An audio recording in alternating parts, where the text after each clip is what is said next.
Saya baru forum ini membuka secara lebar apa kejadian itu. Ada peluh, ya, ada naluh, ada epilog. Peluh ini jauh dulu sebelum kita merdeka.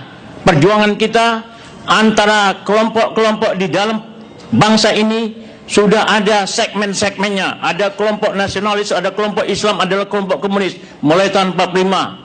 Perjuangan itu sampai pembentukan undang-undang dasar, sampai terjadi kita membentuk identitas bangsa dari negara yang namanya Undang Dasar 45 tanggal 18 Agustus berubah menjadi Undang-Undang Dasar Republik Indonesia Serikat menjadi negara Indonesia Serikat, RIS, berubah kita menjadi negara kesatuan Republik Indonesia karena kita menjadikan RIS menjadi negara kesatuan pada tanggal 17 Agustus 1950. Dari sana terjadi pertentangan segmen Islam, segmen nasionalis, dan segmen komunis.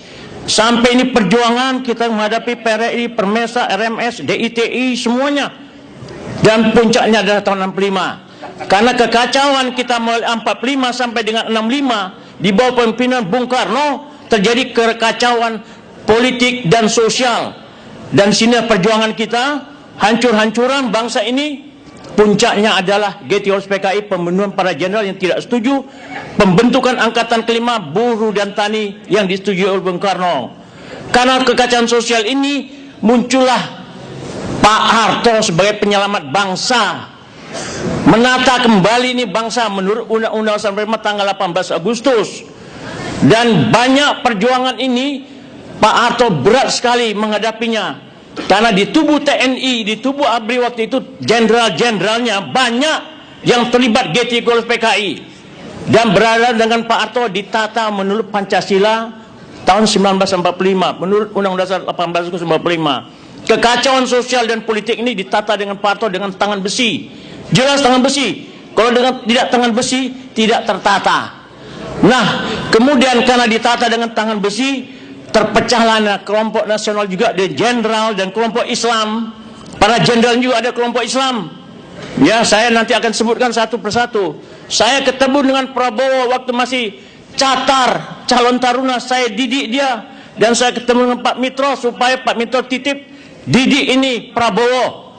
Yang saya mendidiknya, kebetulan saya ketua Dewan Musyawarah Taruna pertama dan saya wakil komandan divisi KOR membina ini para taruna. Sehingga Prabowo terbentuklah satu pola pemikiran dia bahwa menghadapi bangsa ini bagaimana. Dan kemudian ketemu lagi saya tahun 85. Pulang saya dari Amerika, sekolah bersama Yudhoyono. Saya diberi 18 Malang, 85 dia panggil kita para perwira yang waktu itu mengatakan keadaan sudah mulai gawat. Penentangan terhadap jenderal-jenderal lain terhadap Pak Harto, kepemimpinan Pak Harto sudah sangat berat. Ada kelompok Beni Murdani CS yang merancang bagaimana mengganti Pak Harto dan dia ingin menjadi presiden. Ini real yang saya dengar dan saya alami. Saya dengar dan saya alami. Untuk para jenderal yang mendengar soal ini, tolong untuk diketahui, saya dengar dan saya alami. Untuk fakta nanti saya akan buka-bukaan kalau memang ada nanti sidang ini masalah hak asasi manusia, saya akan buka siapa yang bermain sebagai bermain. Saya punya data, saya punya fakta, saya punya arsip. Bahwanya ada di antara para jenderal ada kelompok-kelompok, termasuk di sini kelompok Beni Murdani CS, ada namanya Letnan Jenderal Aryoto PS. Berhadapan saya langsung Pam Swakarsa di Tugu Proklamasi.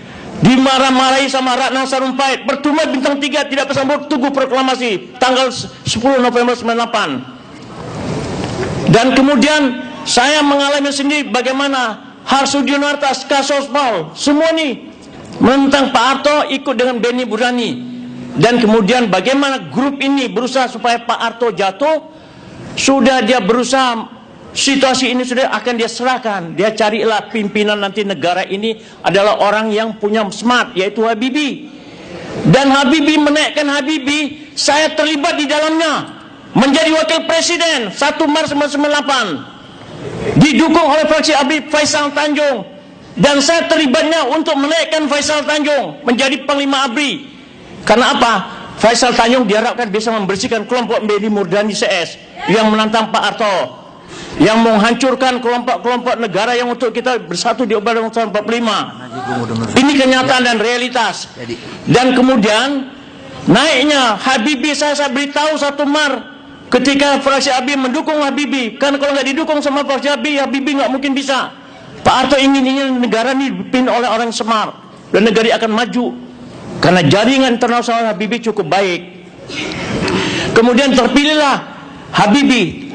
Tetapi sementara itu kelompok yang ini juga sebenarnya kelompok ABRI ini semua di dalam ini terjadi persaingan politik dulu dan sekarang juga persaingan politik para purnawirannya. Ya, tujuan kita untuk bangsa Indonesia tambah maju. Jadi karena kejadian itu kemudian mereka merancang kita berkumpul di Kopassus Januari 1998, nanti Habibie akan naik, kita semuanya harus siap-siap. Tapi Singapura nggak senang kalau Habibie naik, bahaya dia. Karena orang-orang smart dan orang pintar Indonesia akan maju. Kemudian dirancanglah bagaimana Habibie tidak bisa. Fraksi Habibie sudah mendukung, Faisal Tanjung mendukung. Nah, naiknya Habibie sebagai wakil presiden yang tadinya tahun 88 Benny Bundani merancang, Panglima ABRI merancang dia akan menjadi wakil presiden. Prabowo datang sama kita, para perwira-perwira di rumah makan Rindu Alam di kebun teh di atas puncak. Dia mengatakan akan naik ini nanti wakil presiden dipaksakan. Siapa? Benny Bundani. Wah, kalau itu bahaya. Kata Prabowo, bahaya kita nih. Nanti sebentar terjadi apa-apa dia naik, habis ini kita semua katanya. Oleh saya kita bilang gini aja, kalau dia nanti naik, untuk itu potong kepemimpinan di Panglima ABRI. Kalau dia masih Panglima ABRI, dia akan jadi wakil presiden. Bagaimana caranya? Ya berhentikan. 12 Februari 1988 kita kumpul, kemudian lapor Pak Harto, 24 Februari 88 turun, digantikan sama Tri Sutrisno. Maka tidak jadi. Masuklah wakil presidennya nanti adalah mantan wakil presiden kita dari Golkar, ketua Golkar, Darmono. Ya, itulah mulainya. Akhirnya perubahan ini mereka kesel. Udah kesel itu berkumpullah para jenderal-jenderal ini. Masuknya purnawiran kumpul lagi dan dirancanglah bagaimana nanti supaya nanti Habibie ini tidak naik. Tidak bisa Habibie naik. Dirancanglah bagaimana jatuhnya Pak Harto. Hanya dalam tempo 10 Maret presiden dilantik 98, kemudian dilantik lagi wakil presiden, dan kemudian dirancanglah bagaimana ini supaya terjadi kekacauan di suatu tempat di Selipi, yaitu di Selipi dekat lapangan golf. Di situ dirancang. Ini yang saya kirim karena waktu itu saya kepala Taukosat, wakilnya Prabowo, kirim intelijen ke sana. Memang dirancang membuat suatu kerusuhan besar, dan kemudian kerusuhan besar ini meledaklah tanggal 12 tembak. Digerakkan massa. Yang memimpin massa itu lapor sama saya. Orangnya saya masih ingat dan datanya masih ada sama saya. Kalau dibuka sejarah ini, betapa ngerinya persaingan antara pemerintahan untuk merebut kekuasaan di Indonesia karena masuknya pengaruh luar, baik komunis maupun kelompok liberalis untuk menguasai Indonesia. Nah, untuk itu kelompok-kelompok ini Pak Harto sudah menaikkan kita punya kesejahteraan ekonomi kita baik, dan kemudian bagaimana dia mendidik kaum pedagang, kaum bisnismen dari orang-orang Cina, kelompok Jimbaran. Maksudnya kelompok Jimbaran diberikan kemampuan ekonomi yang sudah bagus, diberikan dukungan BLBI dua semuanya, supaya dilimpahkanlah kemampuannya itu kepada kaum pribumi, kepada yang namanya ya anak-anak muda, orang anak muda lah, bangsa Fahmi Idris CS, yang bangsanya Bakri, yang punya pengetahuan kecil, dialihkanlah pengetahuan dan sebagian dari aset itu. Maksudnya, tapi kaum Jimbaran tidak mau. Ya, kelompok bangsa Salim CS Group, ya, Ciputra CS, nggak mau dia kelompok nih. Akhirnya dia gabung dengan kelompok yang terkenal Pak Harto. Dengan pembiayaan itulah mukai yang saya alami dan saya teliti di jalanan. Tertembak tanggal 12. Kemudian bagaimana saya tanggal 12 itu dipanggil dalam keadaan saya flu, dipanggil sama Prabowo, keadaan gawat supaya datang ke Kostrad, dan saya datang ke Kostrad tanggal 12 malam.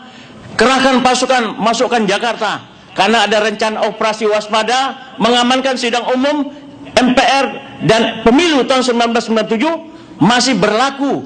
Maka kita kerahkanlah itu pasukan Kostrad untuk diserahkan kepada Pangdam. Tanggal 13 saya masukkan seluruh Jakarta pasukan Kostrad, bangsa angkutan, dan bukan orang pasukan tempur, ya pasukan administrasi. Tidak, karena kekacauan makin melebar, bawa seluruh Jawa Barat. Ada dari Garut, ada Tasikmalaya, saya masukkan sini karena kepala staf urusannya itu menyiapkan logistik, mengajakkan segala macam pasukan. Syukurlah dipakai oleh Panglima. Nggak cukup bawa Jawa Tengah, nggak cukup bawa sampai Jawa Timur, nggak cukup sampai Makassar, pasukan datang ke sejumlah 15.000. Kita minta kepada Pak Wiranto tanggal 14 untuk minta pesawat terbang Hercules mengangkut pasukan mengamankan Jakarta. Karena tanggal 13 rapat di Kasgar, saya juga hadir di situ, bahwa kita boleh ngerahkan pasukan.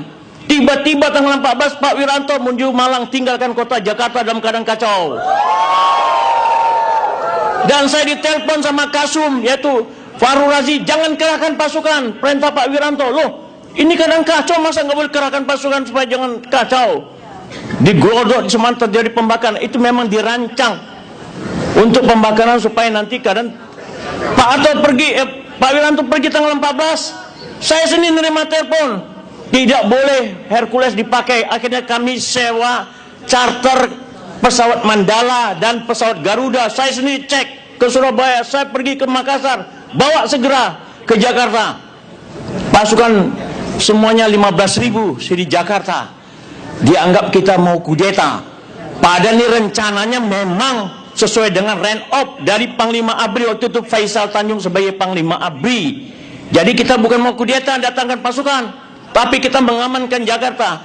Tanggal 15 selesai, Jakarta tenang. Tidak ada lagi pembakaran karena pasukan sudah banyak di Jakarta.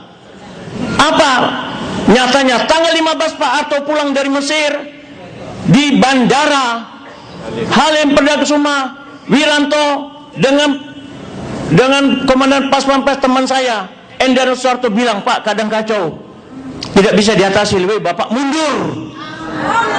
Wiranto ini yang mengatakan mundur. Ini saya ngalamin. Kalau nanti mau saya dituntut, ketuntutlah saya ke pengadilan militer, dan saya tuntut dia juga di pengadilan militer. Ini baru saya buka hari ini. Biasanya saya buka cuma di WA, tulisan saya buka. Ya, kemudian kejadian itu tahun 98 saya sudah kerahkan bersama Wiranto. Kemudian tanggal 16 Pak Wiranto, maaf, saya mendengar dari intel saya bahwa dikerahkan dua orang kolonel datang ke UI, kesampean, datang ke UNJ, datang ke Trisakti, ke UKI untuk kerahkan massa mahasiswa merebut MPR. Dan didukung masa-masa orang anak PKI. Anak-anak PKI, bukan hanya mahasiswa itu, masa yang lain masuk bergeruduk karena dibuka pintu. Panglima ABRI membukanya tanggal 16. Keadaan tambah kacau, karena itu minta Pak Harto mundur. Kemudian tanggal 16 malam Pak Harto tanggal 17 itu mengeluarkan impres, instruksi Presiden, Kepres kepada Wiranto, yang nama ini di buku Wiranto diakuin nomor 16 Mei 98 mengatakan supaya mengambil langkah-langkah dianggap perlu untuk mengamankan pembangunan TAP MPR nomor 4 tahun 83. Presiden punya hak untuk mengambil langkah-langkah dianggap perlu mengamankan pembangunan, dikasihlah kepada Wiranto, tapi Wiranto tidak mau laksanakan, dan pengakuannya di bukunya karena tidak demokrasi. Keadaan kacau, demokrasi apa? Kacau diamankan dulu, baru selesaikan, kasihkan demokrasi. Jadi Wiranto tidak mau menerima perintah itu, dikasih sama Subagio Kasat, tidak juga menjalankan. Nanti katanya tanggal 20 Mei mau people power Amin Rais, baru kita langkah apa yang kita lakukan. Juga tidak dilaksanakan oleh namanya Subagio. Keadaan kacau, situasi seperti itu. Akhirnya Pak Harto mundur. Tanggal 18 Pak Harto, saya dengan Prabowo menghadap Pak Harto, Pak jangan mundur, bagaimana? Semuanya anti saya, nggak ada yang mendukung. Saya sudah bela orang ini. Amin Rais sudah naik menjadi ketua Muhammadiyah. Sudah saya bantu ini umat Islam supaya tidak terkuyak-kuyak, supaya tidak terinjak-injak. Diberikan sesuai haknya, sesuai dengan yang lain. Jangankan gitu saja. Jadi Pak Harto ini tugasnya adalah melindungi segenap bangsa dan seluruh tumpah daerah Indonesia. Tapi semua ini kelompok-kelompok komunis yang tidak senang ini menghancurkan. Bagaimana umat Islam ini bisa dihancurkan? Karena yang mendukung utama dari negara Kesatuan Indonesia adalah umat Islam sebagai mayoritas, bukan sebagai number one. Ya, tapi bukan sebagai number one, tapi dipersamakan dengan lain. Inilah Pak Harto membantu. Nggak ada yang bantu. Amin Rais nggak bantu, ini nggak bantu. Sudah, kita akan dukung, kita akan rebut MPR. Saya bilang kayak rebut MPR. Akhirnya MPR mau kita rebut. Pak Harto sudah mundur. Situasinya mundur tahun 98. Keadaan sudah kacau, diserahkan di istana, diundang. Itu termasuk Amin Rais, tokoh-tokoh umat Islam diserahkan kekuasaan. Mau nggak Amin Rais kekuasaan? Nggak mau dia. Dia nggak datang. Tapi Nur Khalis Majid nggak mau dia. Yang banyak omong-omong nih. Anak AMI itu mendorong Pak Harto mundur. Ini fakta. Saya marah sama AMI. Saya juga bekas AMI kok dulu. Marah sama anak AMI. Di kantor AMI Jakarta itu kenapa tuh di Harto mundur? Karena kadang kacau. Akhirnya situasi seperti itu Pak Wiranto tidak bisa mengatasi keadaan ini. Jadi itu memang didesain supaya Pak Harto jatuh dan supaya Habibie tidak jadi presiden dan tidak bisa memimpin Indonesia. Dan itulah yang kita harapkan. Pak Harto naikkan orang Semar, bukan karena dia Ijmi. Kita mikir bukan karena Ijmi, tapi karena Semar. Indonesia akan jadi negara maju. Ya itulah kita dukung Habibie. Akhirnya kita bersihkanlah MPR tanggal 22 Mei ketika Habibie menjadi presiden. Udah, kita yang dukung. Saya mengerahkan anak PI, anak MMI, anak remaja masjid, anak-anak Ansor, anak-anak FKPP, semua kita rebut MPR. Fadlizon yang berada di atas sudah berteriak-teriak, bang bagaimana nih? Kita bersikat saja, saya bilang. Berantamlah di atas kubah MPR. Akhirnya mundur mereka dan ditutuplah itu. Habibie tenang tanggal 22 Mei. Masih digoncang juga. Masih digoncang juga Habibie. Dan kemudian Habibie udah mengucapkan terima kasih sama saya. Hanya ucapan terima kasih aja. Setelah itu saya tidak naik jabatan apapun. Saya dukung. Yang dinaikkan jabatan itu Sintong Panjaitan, Luhut Panjaitan. Ini real. Mereka tidak berjuang mengamankan Jakarta. Kita yang berjuang menaikkan Habibie. Habibie tidak naikkan saya. Saya dibiarkan saja. Wiranto perintahkan saya Pam Swakarsa untuk mengamankan MPR dari serangan massa.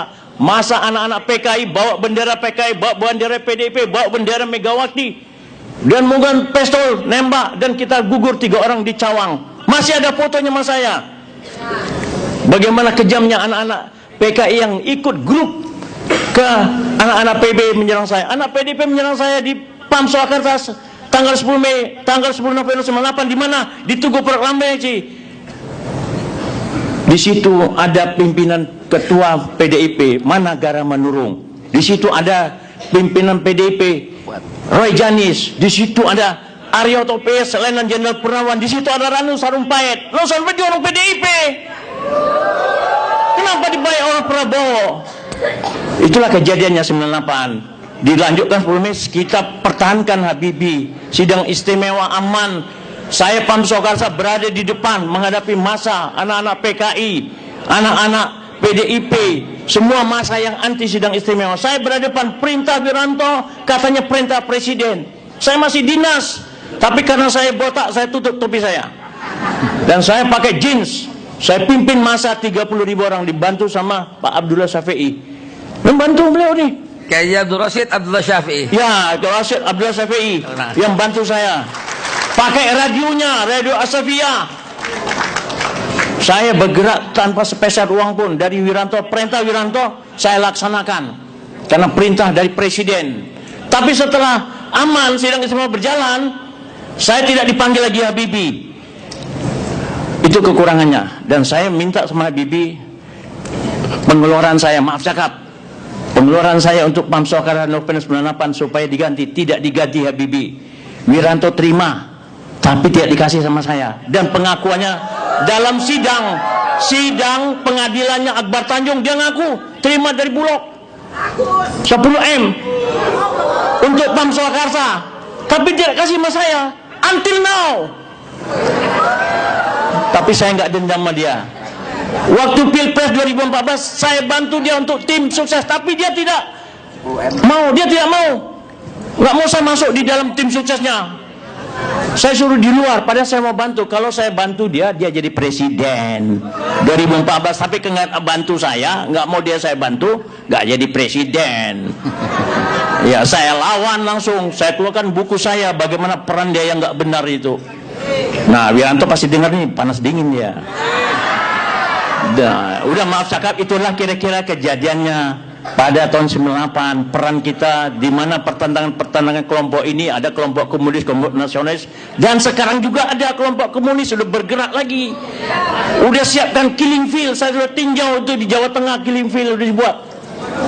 Sudah ada 3.000 tempat killing field. Sudah saya lihat itu tempat killing field, dan orang yang membuatnya memberitahu kita. Udah bangkit nih komunis lagi. Baik dengan simbol, dengan ucapan, dengan tindakan, mereka sudah akan bergerak nanti menang di dalam Pilpres, menang di dalam Pileg. Mereka akan merubah tatanan negara ini yang mereka berjuang sejak zaman Belanda 48, 65, dan sekarang akan mereka, the point of no return, mereka harus menang. Nah untuk itu kita harus hati-hati, karena rancangan mereka yang saya lihat dan saya datangi, mereka punya kongres, anak-anak saya masuk, ini sangat berbahaya. Saya kira itulah gambaran 98, gambaran yang kita hadapi. Kelompok-kelompok nasionalis, kelompok komunis, kelompok liberalis, kelompok sipilis, ya, sudah bergerak sekarang kita hadapi. Demikian saya bapak-bapak, ibu-ibu sekalian, kelihatan ibu-ibu yang semuanya banyak di sini. Oh ya. Bapak-bapaknya nggak ada ya. Ya. Nah, itu. Jadi nggak apa-apa, karena ibu-ibu yang akan bersemangat nanti. Itulah nyatanya yang saya alami, saya dengar. Kalau nanti saya dituntut, saya menyatakan ini, saya akan bawakan catatan saya akan bawakan foto-foto, saya akan bawa video, ya toh. Tapi ini belum saya buka sekarang. Kalau ada pengadilan nanti tentang masalah 98, kenapa kejadian itu untuk menjatuhkan Soeharto, tapi untuk menghancurkan Indonesia, sehingga negara Indonesia menjadi perubahan undang-undang dasar, tatanan negara berubah. Tapi maaf cakap, sebenarnya merusak. Maaf cakap. Kalau Amin Rais nggak kuyo-kuyo, kalau anak kami Kesatuan Asia Muslim Indonesia yang berubah, orang-orang yang menjadi PKS, nggak akan kejadian rusaknya tanah air ini. Karena mereka bergerak di depan, didompleng orang komunis. Bukan karena mereka nggak sadar. Susah saya beritahu sama Amin Rais, jangan itu lakukan, saya ancam dia. Nanti kalau people power, dia ditembak oleh grupnya yang itu. Nanti kemudian mereka mengumumkan presidennya siapa. Akhirnya tidak jadi people power. Maaf cakap lah. Ini karena gerakan dari orang-orang yang sudah diangkat oleh Pak Harto. Sekarang capek sendiri dia tahu. Mau Natal lagi udah capek. Saya juga capek, tapi karena perjuangan untuk tanah air, untuk bangsa Indonesia, untuk negara saya berjuang terus sampai hari ini. Terima kasih. Assalamualaikum warahmatullahi wabarakatuh.